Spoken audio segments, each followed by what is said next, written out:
Hello, YouTube followers. Right now I have a live video going on. I kind of want to give people an idea about how I create my videos, and why you haven't, or why you don't see me posting them very often. Some of you may not be aware of this, but since my last video post, which was about last year this time, I have enrolled in educational leadership specialist program at Columbus State University. So it's really cut down on a lot of my free time.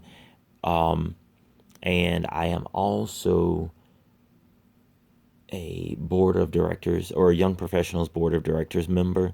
And starting in January, I was given the opportunity to be the co-chair of the governmental affairs committee for young professionals. So have a lot on my plate, or a lot more on my plate this time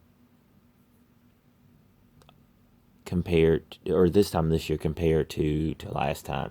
So I kind of want to give people an idea about the amount of time that goes into me creating these YouTube videos. Not that it's very much, but I will give you this secret. I've already started on this video that you see in front of me twice now. So I'm putting take 3 on camera, and we'll see how well it goes, maybe with all the pressure from recording on my computer and recording live from my cell phone will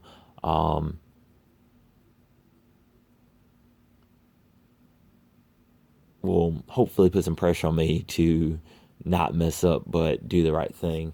I am also watching with you on my tablet so that I can make sure that my camera is not too far behind, and so that I can get an idea of what the lighting looks like, because right now my camera, it looks a little bit dark, but it could potentially be darker, I'm assuming, throughout the shot. So we're gonna get logged in here to just see what everything looks like, and then I'll get busy with recording.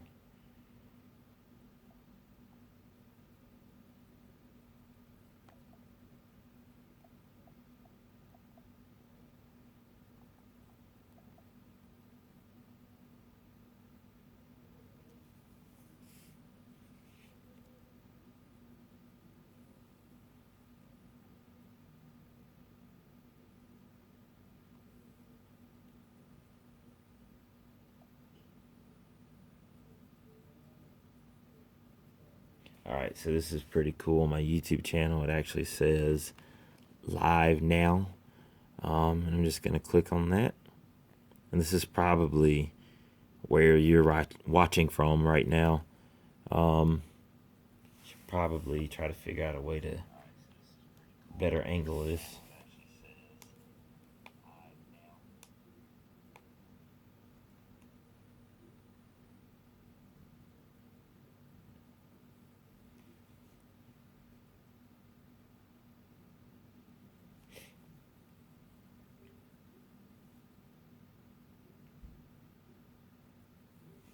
Alright, so it's a little bit dark, but you can still see my screen and see what's happening kind of behind the scenes. So we're going to go ahead and get this video going. Just got to reset things on my computer here, because I was already in the process of recording once.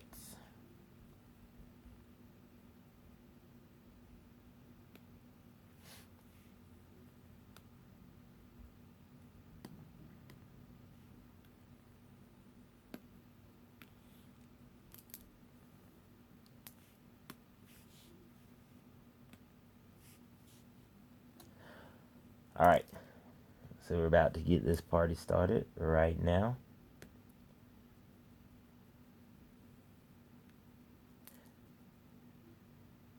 Hello, thank you for visiting DeLoach Education on YouTube. I'm Gary DeLoach, and in today's video we are going to be looking at finding the volume of compound solids.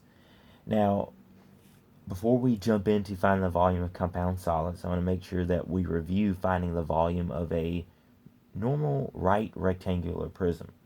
So, in this shot right here, there's a rectangular prism that has a length of 7, a height of 9, and a width of 3. The two volume formulas that I've discussed in my classroom are one being length times width times height, and the second one being base area times height. So what I'm going to do right now is just make a list of the information that I can gather from the image that I'm shown. So the length is, let me get my pen set. The length is 7 yards. The width is 3 yards. And the height is, and that looks like an L. Let me erase that so no one is confused.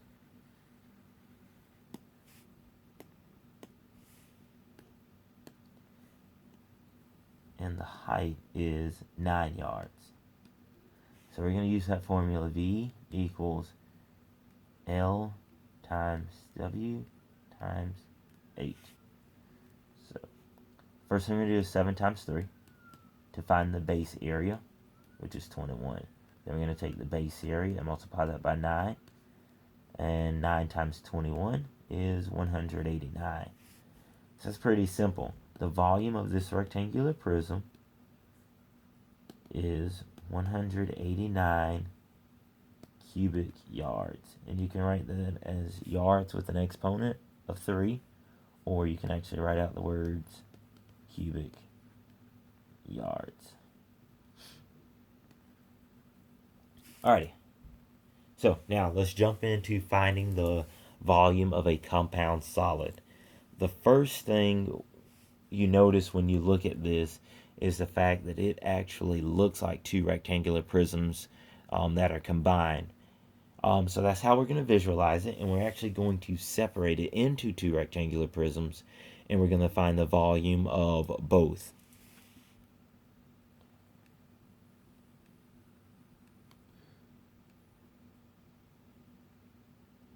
There's really no specific rule that says that you have to split it vertically or you have to split it horizontally. I typically just split it the way that looks best in my opinion. We could very well have split this going across this way, so horizontally. I'm going to label my rectangular prisms. The one on the left we're going to call it A, and the one on the right we're going to call B. And on both sides, I'm going to make a list of the information that I can gather from the figure itself, and then find the volume of rectangular prism A. Then use that information also for B to find its volume. All right, so here we go. Over here, we're going to list the information for A. So volume of A, we know we're going to need a length. We're going to need a width, and we're going to need the height. And my pen just won't allow me to write that very well.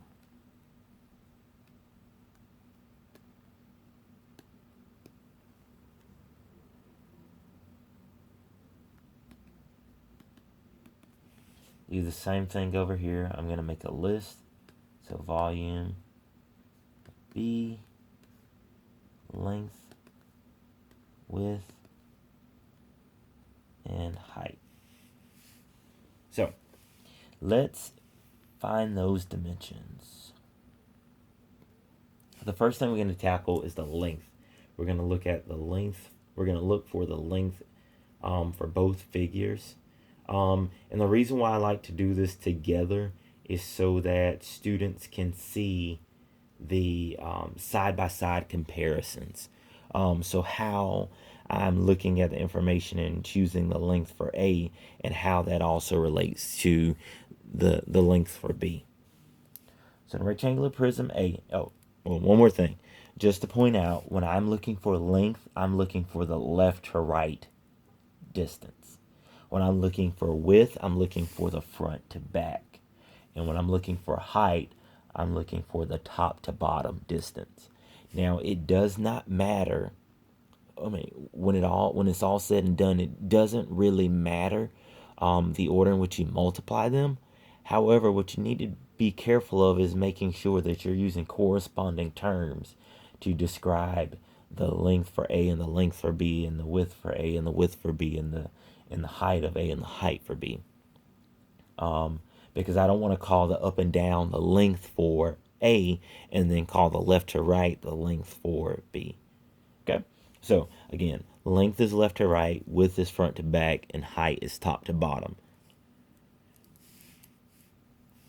So, the left to right for A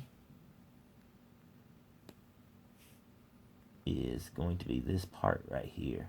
But you'll notice down here at the bottom there is no known value. So what we have to do is look for other information in the figure or that's labeled on the figure to help us determine what this length is.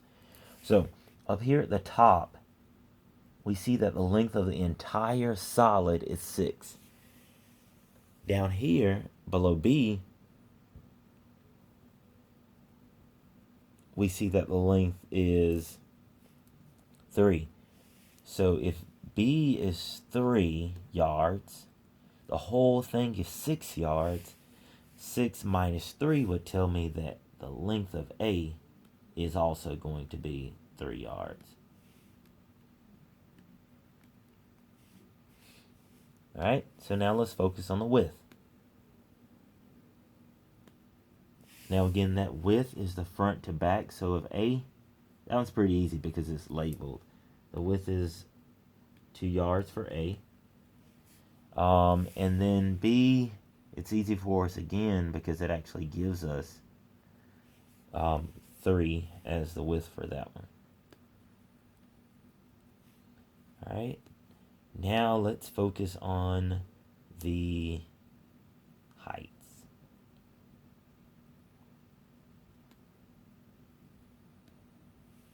So we're talking about the up to down.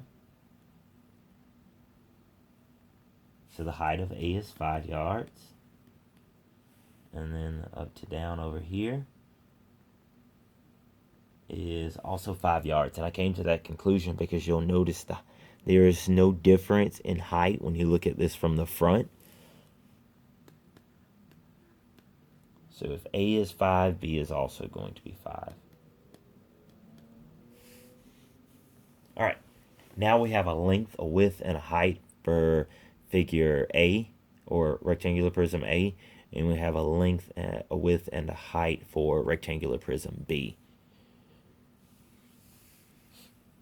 So I'm going to apply those volume formulas, and remember, it's V equals L times W times H. So 3 times 2 is 6.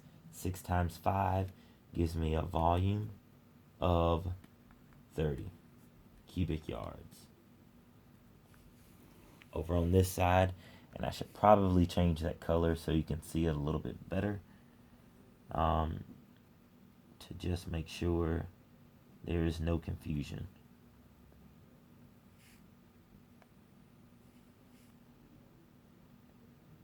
I'll make it purple.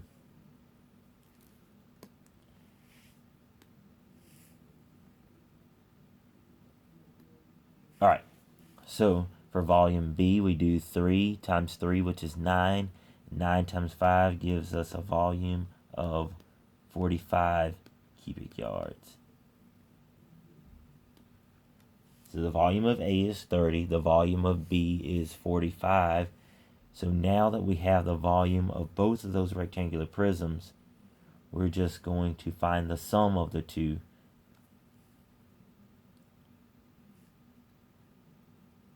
So you're going to take 30 plus 45, and the volume of this rectangular prism is 75 cubic, or not this rectangular prism, the volume of the whole compound solid is going to be 35.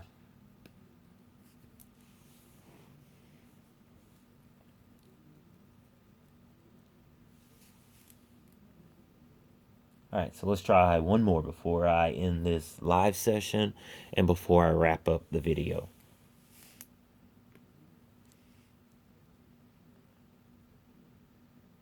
So in this one, I am going to divide it horizontally.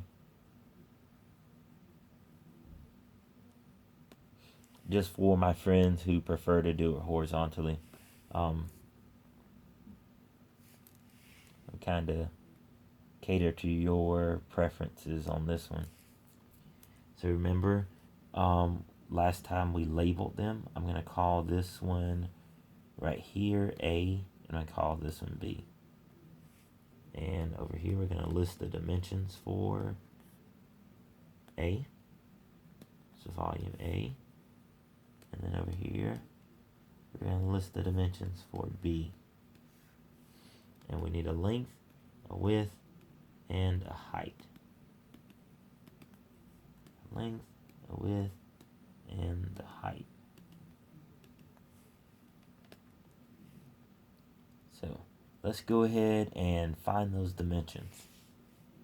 So again, our length is going to be left to right.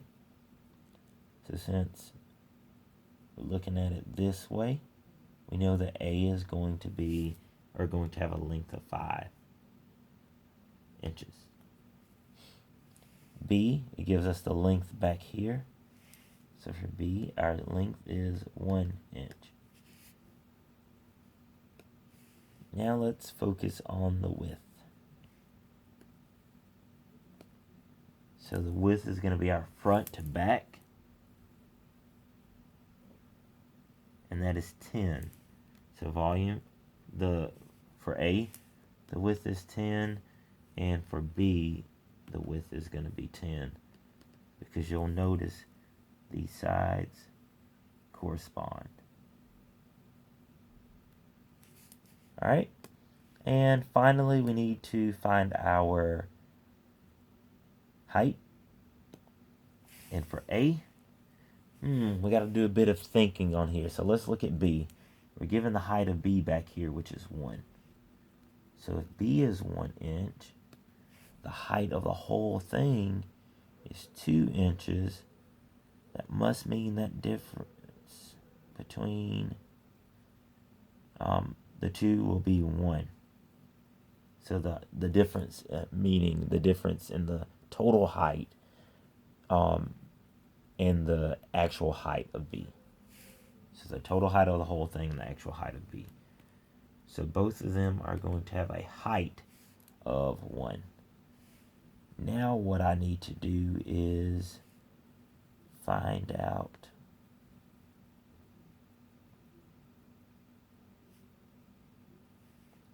we need to find out what the volume is. So again, we're applying that volume formula, which is length times width times height. So 5 times 10 is 50. 50 times 1 is 50. So you get a volume of A, which is 50 cubic inches. And for B, it's 1 times 10, which is 10. 10 times 1, which again is 10. So we get a volume of 10 cubic inches. Now we're going to add the volume of A to the volume of B. And 50 plus 10 gives us a total of 60 cubic inches. So the whole thing is 60 cubic inches.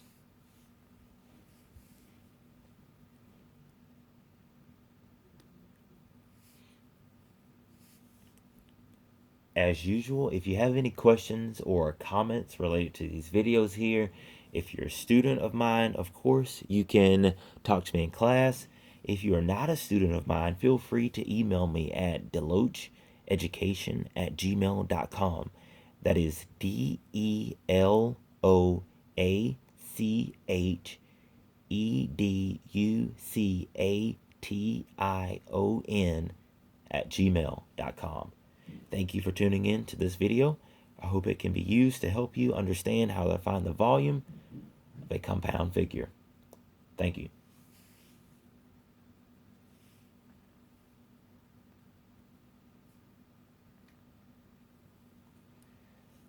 All right, so that wraps up this video. Again, if you have any questions, and I see someone just joined us, I'll be more than happy to answer any questions you may have now. I'm not sure if you can actually type alongside the video.